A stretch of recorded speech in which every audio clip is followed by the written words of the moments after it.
Hello, and thank you for tuning into the Broker's Blueprint. I'm Andrew Goodman, the owner and broker here at Goodman Realtors. And today I want to talk to you about our current spring market, and it's a hot one. Buyers are bidding up properties and sellers are enjoying it.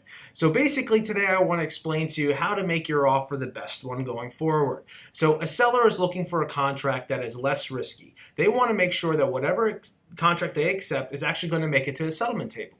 So how does a buyer beat out the other buyers and the same token make their contract as strong as possible to protect themselves? So the first thing is sales price. Obviously you want to go up as high as you feel comfortable going. You have an appraisal to fall back on if you have appraisal contingency to make sure that that property actually appraises for that. The next is down payment. The seller wants to see a buyer who has a higher down payment. The more down payment that they have, the less risky that buyer is typically. Doesn't mean it's always the case. I've seen some buyers who don't put down a lot of money and do have that money in the bank, but just want to keep the cash if they can. However, a seller is typically going to go with the buyer who's, the all cash buyer, or someone who's putting 50% down versus someone who's putting 3.5% down. You want to talk about your EMD. The higher the EMD, the stronger the offer is. It's just the way it goes. And sellers rather take on a contract that has a $10,000 EMD versus one that has a $5,000 EMD, or one that's only 1% of the sales price. Typically, somebody who puts down $20,000 as an EMD is showing good signs that they're going to move forward with the property.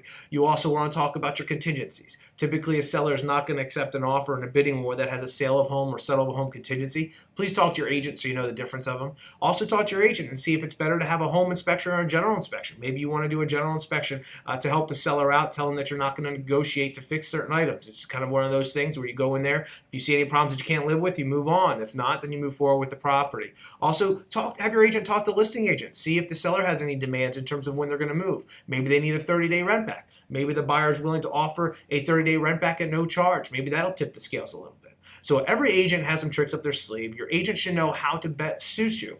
If you have any questions, comments, concerns, feel free to contact us. And for everything real estate, get Goodman.